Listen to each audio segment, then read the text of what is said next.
Salinas, a que le damos los buenos días. Ramiro, doctor, ¿de qué nos hablas hoy?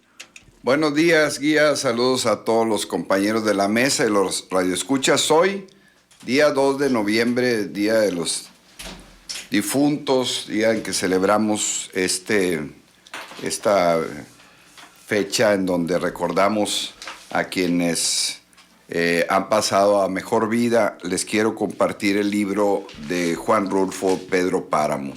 Y se los comparto porque en este libro hay una combinación muy profunda entre lo que es la vida y la muerte.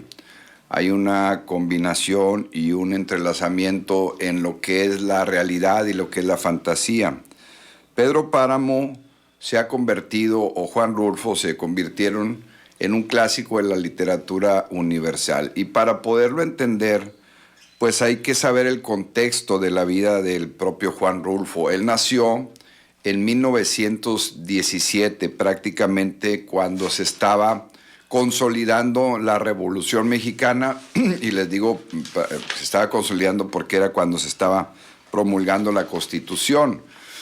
Pero en unos prácticamente 6 años más, en 1923, es asesinado su padre, en lo que reconocemos y estudiamos y sabemos que se llamó la Guerra Cristera, ese enfrentamiento del Estado mexicano con la Iglesia Católica. En esa Guerra Cristera, que duró prácticamente hasta 1929, se dio básicamente en los lugares del centro occidente del país, específicamente en Jalisco, donde nació Juan Rulfo, donde vivía su papá, donde vivía su familia y donde hubo enfrentamientos por el tema religioso. 4 años después, en 1927, a los 10 años, Juan Rulfo es huérfano también de madre. Su madre fallece y se queda él en la orfandad total. Es auspiciado y ayudado por sus tíos, por sus familiares, y ahí empieza esta historia de Juan Rulfo, en donde durante toda su vida cargó con esa pesadumbre del fallecimiento de sus padres, y que cuando uno lee Pedro Páramo se da cuenta que la infancia que vivió pues fue parte de su destino en cuestión de lo que él narra en el libro de Pedro Páramo. El argumento de esta novela, gran novela, se sitúa en la época precisamente de la Guerra Cristera y narra pues las historias de un hombre llamado Juan Preciado. Juan Preciado es el personaje principal de Pedro Páramo, digamos, porque es el hijo de la esposa de Pedro Páramo, que llega al pueblo de Comalá.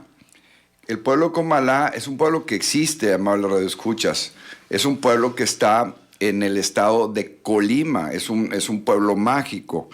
Y ahí Juan Preciado llega en busca de su padre, Pedro Páramo, y la historia de que fue un cacique que se corrompió con el poder de la revolución. Así como la Guerra Cristera empezó en 1923, la revolución prácticamente terminó en 1921 con la llegada de Álvaro Obregón.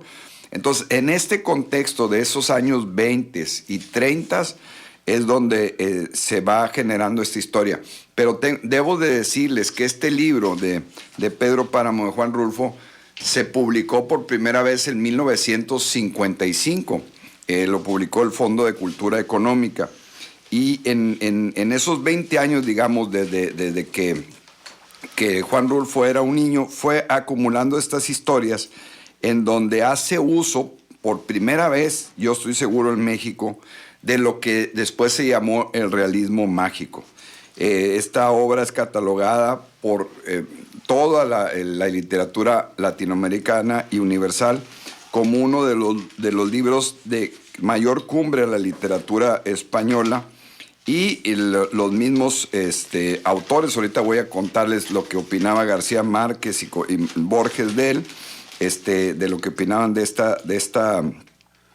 este libro, pero me voy al argumento. La novela inicia con el relato del personaje principal, Juan Preciado, quien le prometió a su madre en su lecho de muerte que regresaría a Comala para reclamar a su padre, Pedro Páramo, lo que en su momento no les dio. Y fíjense cómo ahí su madre en el lecho de muerte le dice: ve y busca a tu papá para que le reclames lo que no nos dio. ¿Qué es lo que le decía que no les dio? Pues prácticamente su tiempo, los abandonó, ella salió de Comala y ya nunca los atendió, nunca les dio cobijo ni atención. Y en el libro de Pedro Páramo, Preciado, cuyo nombre no se conoce hasta prácticamente 2/3 de la novela, por eso es un libro difícil de comprender, de entender. Yo me acuerdo cuando lo leí en secundaria y en preparatoria, me quedaban muchas dudas de este libro, porque no tiene uno en ese tiempo el contexto adecuado para entender esta novela tan importante y tan impresionantemente escrita. Y en ese sentido, cuando Juan Preciado va y lo busca para decirle y presentarse con él, pues esta narración se empieza a fragmentar y se ve mezclada con diálogos de su reciente madre, Dolores Preciado, quien también se ve interrumpida en esos diálogos que están escritos y reemplazada por una línea directa de la persona aparentemente que es Pedro Páramo. Entonces, cuando uno lee la novela, empieza a narrarse historias que se entrelazan, que se entreveran, que se contradicen, pero es que es la voz de Pedro Páramo, pero es que es la voz del Dolores Preciado, pero es que es la voz del mismo Juan Preciado, el hijo de Dolores y de Pedro Páramo, y también entran otras voces, como Erubiges Daida, Amundio Martínez, Susana San Juan y Damiana Cisneros. Susana San Juan, debo decirles que la reconoce o la evoca el mismo Juan Rulfo como lo más nítido y lo más hermoso de los sentimientos de Pedro Páramo. Yo creo que tratando de ubicar que entre la bondad que nunca tuvo su papá, en ella sí la pudo apreciar y pudo reconocer la belleza de la mujer, y quizá lo que ansiaba Juan Rulfo era que ese cariño y ese respeto que tuvo con Susana San Juan era el que le hubiera gustado que le diera a su madre. Están presentes todos estos personajes en esta narración, con perfil a veces objetivo, subjetivo, y las dos narrativas compiten en esas dos versiones diferentes de Comala. Sin embargo, en la relación consciente de que escribe a Pedro Páramo estos detalles, hay una idealización, como les decía, hacia Susana San Juan, en ese encubrimiento que hace de sus abusos tiránicos y su condición de mujeriego. Y en ese sentido, Pedro Páramo es mostrado como un padre que adoraba a su hijo, porque también entra otro personaje en la novela, un hijo nacido fuera de matrimonio, que se llamaba Miguel Páramo, que tenía el apellido de él. Y este Miguel Páramo es alguien que siempre Pedro Páramo protegió y cuidó en esas vicisitudes que vivía y que tenía en medio de una consolidación de un país que todavía vivía en guerras, y vivía en latifundios, vivía en cuestiones de violencia. Y se hace esta descripción siempre presente Juan Preciado, se presenta de estas formas, y la novela pues es posible ser interpretada como una expresión literaria extraordinaria.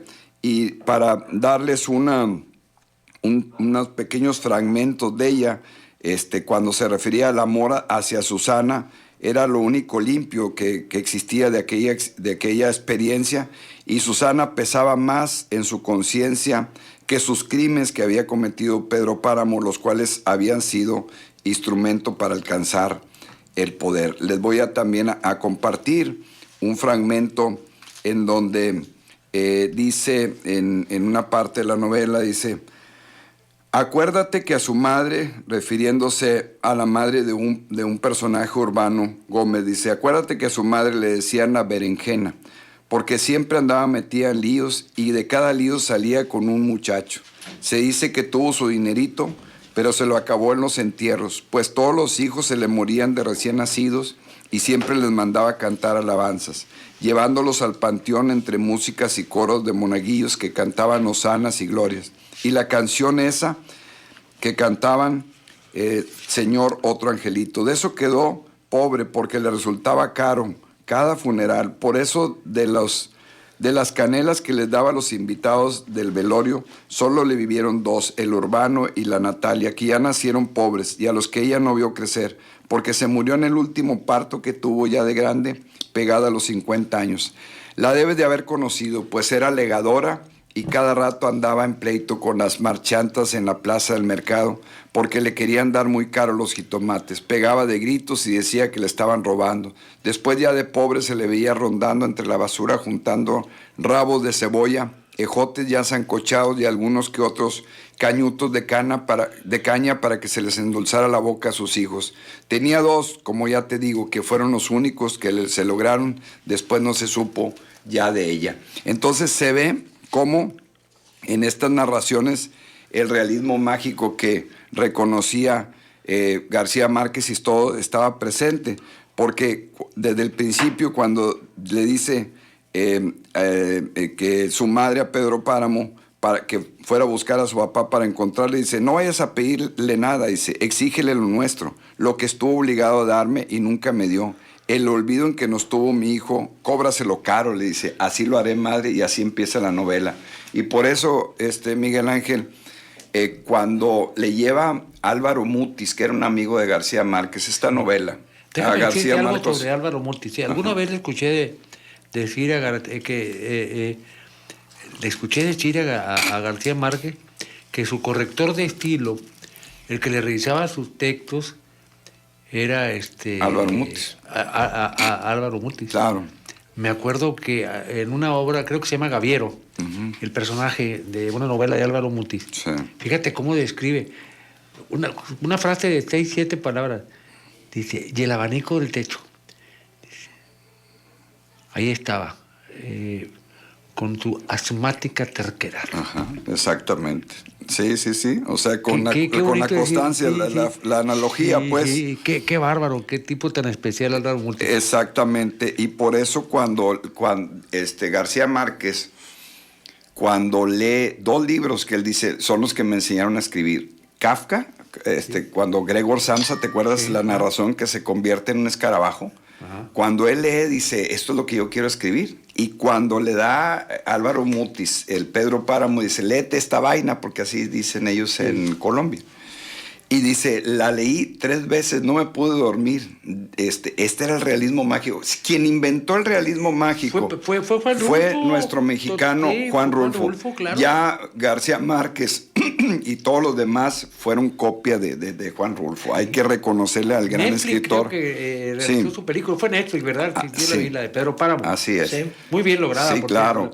Muy bien lograda. Porque esta superposición de personajes. Y de tiempo y espacio. Exactamente, de tiempos y de espacios, que es lo que hace esta novela una magia, es lo que deslumbró a Borges, a García Márquez y a todos los escritores, porque él lo logró en una forma extraordinaria. Luego escribió El llano en llamas y luego una novela, El gallo de oro, que finalmente lo escribió como novela, pero después lo hicieron una película. Hizo el guión. Y luego hizo un guión, exactamente. Hizo el guión, sí. Y un día dijo, ya no tengo nada que escribir, porque se le murió un tío. Dice, y ese tío era el que me contaba todo.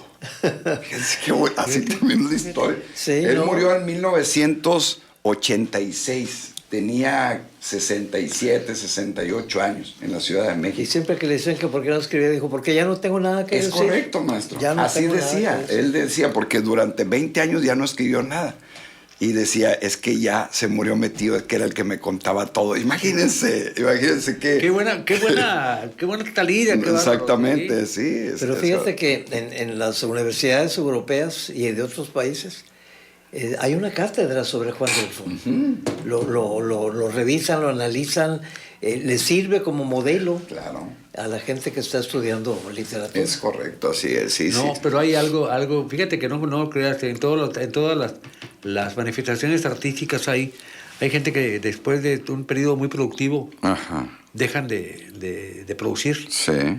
a mí un ejemplo que se me hace fundamental es el de Jan Sibelius. Ajá. Sibelius es finlandés. De Sí. hecho, en Finlandia hay más estatuas de Sibelius que de héroes bélicos Ok. de Finlandia. Escribió Pues, ¿qué le dio mayor? una torre monumental en la estructura sinfónica, que es un concierto para violín hermoso. Sus sinfonías, desde que las oyes sabes que estás en un país nórdico. Que te imaginas un país con El pinos y frío, nieve. la nieve, el viento. Durante sus últimos 30 años, porque vivió casi 100 años, no escribió una sola nota. Algunos dicen que es que se molestó con una crítica medio... Porque ya ves que los críticos musicales, como los críticos literarios, a veces son muy hirientes.